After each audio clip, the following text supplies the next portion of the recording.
Hello everyone, welcome to my YouTube channel.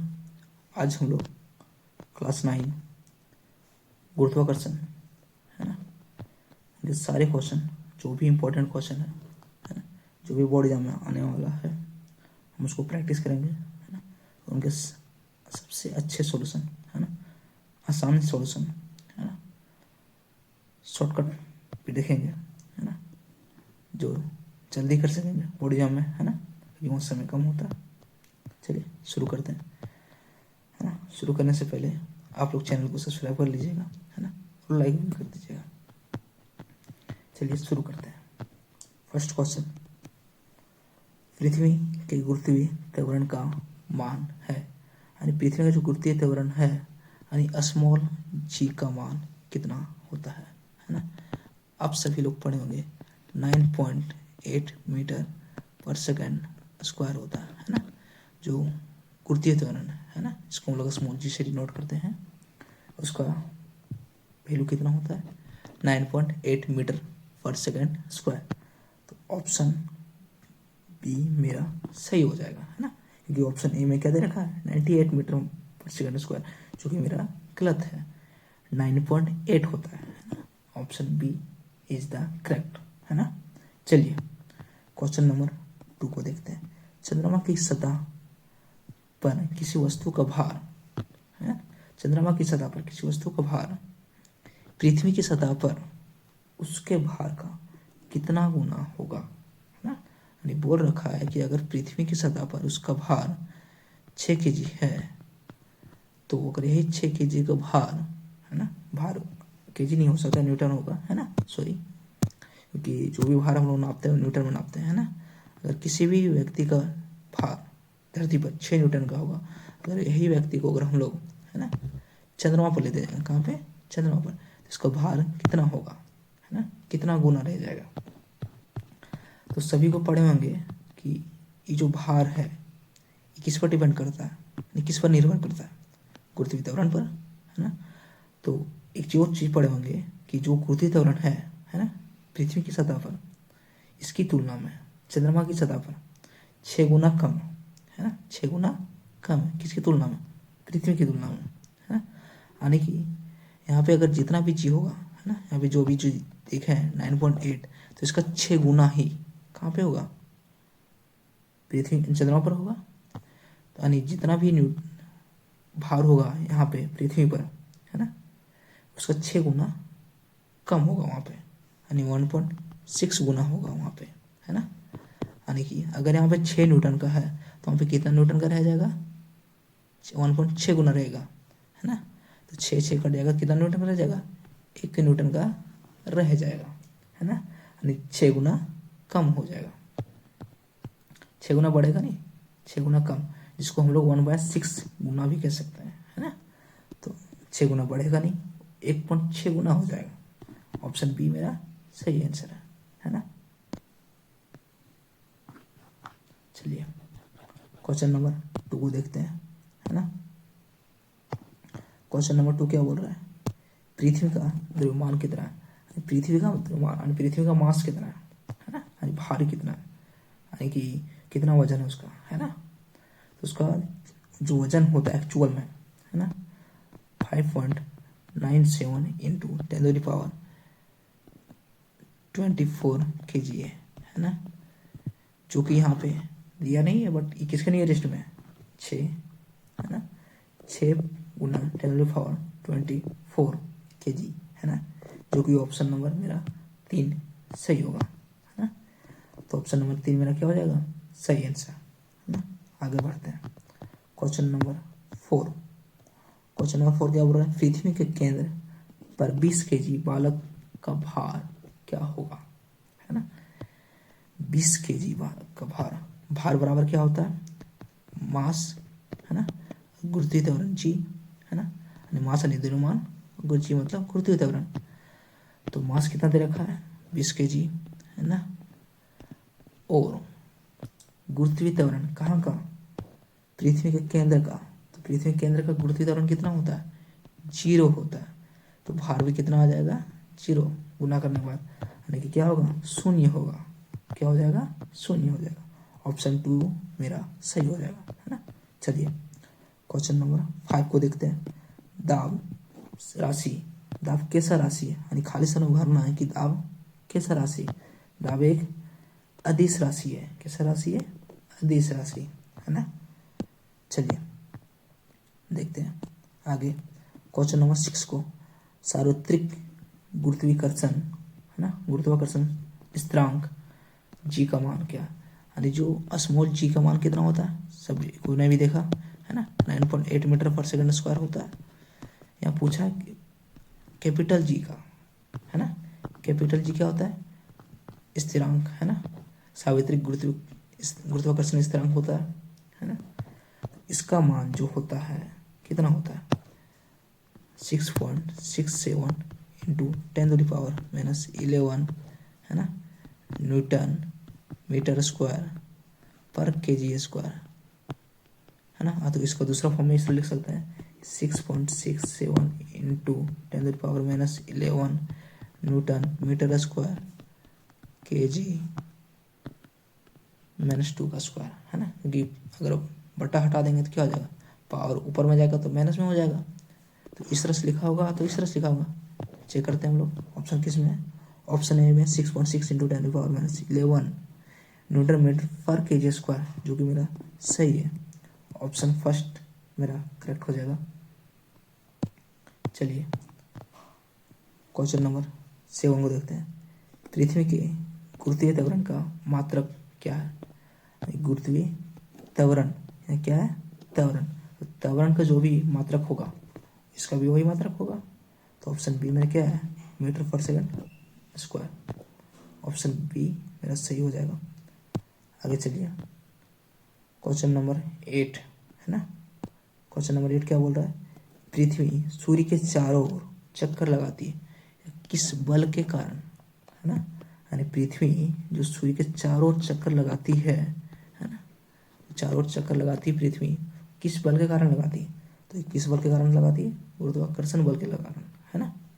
उत्प्लावन बल मतलब जो पानी में तैरता नहीं कोई भी चीज़, उत्प्लावन बल के कारण तैरता है ना। तो ऑप्शन बी मेरा सही नहीं, गलत हो जाएगा, है ना। तो ऑप्शन ए मेरा क्या हो जाएगा? सही हो जाएगा। आगे बढ़िए, है ना। आगे देखते हैं क्वेश्चन नंबर 9। सार्वत्रिक गुरुत्वीय स्थिरांक जी का एसआई मात्रक क्या होगा, है ना। यानी जो कैपिटल जी है उसका मात्रक क्या होगा? अभी हम लोग यहाँ पे देखे थे, है ना।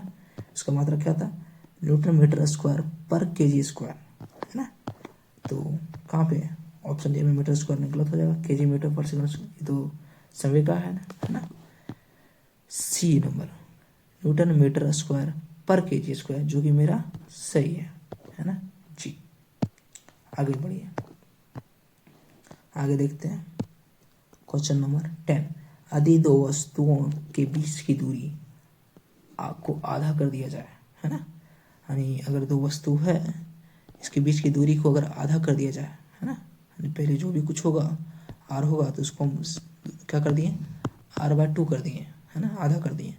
तो उनके बीच के गुरुत्वाकर्षण बल कितना होगा? गुरुत्वाकर्षण बल क्या पढ़े थे? F बराबर जी, है ना, m1 m2 bye are square, ये पढ़े थे ना हम लोग, जो गुरुत्वाकर्षण बल होता है ना। तो यहाँ पे क्या देख रहे हैं कि जो बल है इन्वर्सली प्रोपोर्शनल है किसका? रेडियस का स्क्वायर। रेडियस मतलब दूरी का स्क्वायर, है ना। यानी अगर दूरी बढ़ेगा तो ये क्या होगा? घटेगा, है ना। इन्वर्सली प्रोपोर्शनल का मतलब यही होता है कि अगर ई नीचे में जो भी होगा, अगर ई बढ़ेगा तो ये क्या होगा? घटेगा। अगर ये घटेगा तो ये बढ़ेगा रेडियस, है ना। तो यहाँ पे बोला क्या? अच्छे से देखते हैं, है ना।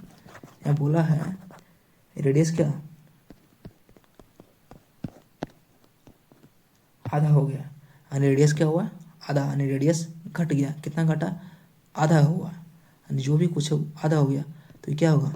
बढ़ेगा, यानी जितना ही घटेगा उतना बढ़ेगा ही। यानी ये अगर आधा हुआ तो फोर्स में क्या होगा? आधा बढ़ेगा नहीं, क्योंकि यहाँ स्क्वायर में है। तो ये स्क्वायर में घटा तो ये क्या होगा? स्क्वायर में बढ़ेगा।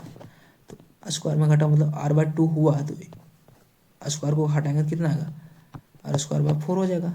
4 गुना ही कम हुआ है ना, तो 4 गुना कम हुआ तो 4 गुना बल बढ़ेगा, है ना। यानी इस तरह से इसको आसानी से बना सकते हैं। यहाँ पे जो भी दिया, अगर यहाँ आधा दे रखा है इसलिए यहाँ 4 गुना बढ़ा, यानी कि जितना भी रेडियस कम होगा उसका स्क्वायर में बल बढ़ेगा, है ना। सिंपल सी बात कि रेडियस जितना भी कम होगा उसका स्क्वायर में बल बढ़ेगा, यानी फोर्स बढ़ेगा, है ना। तो यहाँ पे दूरी कितना हुआ, आधा हुआ, तो फोर्स कितना गुना बढ़ेगा, आधा का स्क्वायर, यानी कि 2 का स्क्वायर कितना होगा, 4, 4 गुना बढ़ेगा, है ना। समझ गए होंगे आप लोग, है ना। फिर से देख लीजिएगा, नहीं समझ आया होगा तो दोबारा देखिए पीछे करके, है ना। आगे बढ़ते हैं। क्वेश्चन नंबर 11, द्रव्यमान का मान सभी जगह होता है, यानी द्रव्यमान का मान जो भी होता है सभी जगह क्या होता है, समान होता है। किसका मान बदलता है, भार का मान बदलता है ना। आगे बढ़ते हैं, समझ गए होंगे। क्वेश्चन नंबर 12, 60 kg द्रव्यमान किसी मनुष्य के चंद्रमा पर भार होगा, यानी कि 60 kg का द्रव्यमान, है ना, किसी मनुष्य का वो भार है, यानी द्रव्यमान है 60 kg का, कहाँ पे, पृथ्वी पे, है ना। तो इसका चंद्रमा पर भार कितना होगा, है ना। अगर 60 kg का आदमी है ना, अगर धरती पे है तो उसका भार कितना हो जाएगा, 60 kg इंटू 10, क्यों, क्योंकि भार बराबर क्या होता है, मास गुने जी। तो 60 kg है और 10 यानी कितना हो गया, 600, है ना, न्यूटन। इसका भार हो गया कहाँ पे, पृथ्वी पे। और यही अगर चंद्रमा पर कितना होगा, चंद्रमा पर कितना होगा, अभी हम आपको बताए थे कि चंद्रमा पर भार कितना हो जाता है, 6 गुना कम हो जाता है। यानी अगर यहाँ 600 न्यूटन है तो यहाँ पे क्या होगा, 1/6 गुना होगा, तो काटेंगे कितना आएगा, 100, यानी वहाँ पे कितना न्यूटन रह जाएगा, 100 न्यूटन का रह जाएगा, है ना। और इसका भार कितना होगा, 100 न्यूटन का हो जाएगा। यानी अगर 60 kg का व्यक्ति है, अगर है पृथ्वी पे, तो वहाँ पे जाएगा तो 10 kg का रह जाएगा, तो 10 kg यानी 100 न्यूटन। यानी इस तरह से हम लोग निकाल सकते हैं, है ना। फिर से आपको एक बार बता देते हैं, है ना। कहाँ पे आ गए हम लोग, है ना। फिर से बता देते हैं आपको, है ना।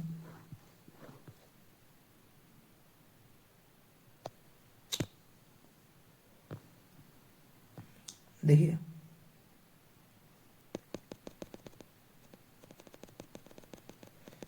इसको देख लीजिए अच्छा से एक बार, है ना।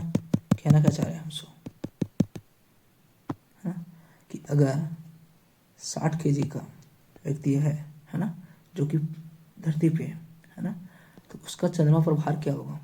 अभी आप लोगों को बताया था कि जो भी व्यक्ति का भार पृथ्वी पे जितना होगा उसका 6 गुना वहाँ पे कम हो जाएगा। यानी सीधा सा मतलब, अगर आप अगर 60 kg का पृथ्वी पे हैं तो चंद्रमा पर जाएंगे तो कितना kg का रह जाएगा, 6 गुना कम हो जाएगा, है ना।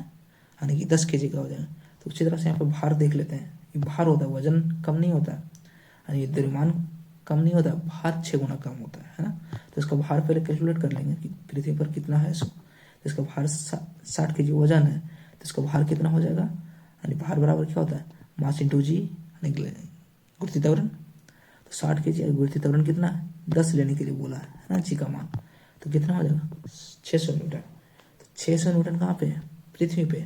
तो चंद्रमा पर क्या होगा, 6 गुना कम हो जाएगा, यानी 600 न्यूटन है यहाँ पे, तो पृथ्वी पर चंद्रमा पर कितना होगा, 6 गुना कम हो जाएगा, यानी जो कि कितना आएगा, 100 न्यूटन का हो जाएगा, है ना। हम यही कहना चाह रहे हैं।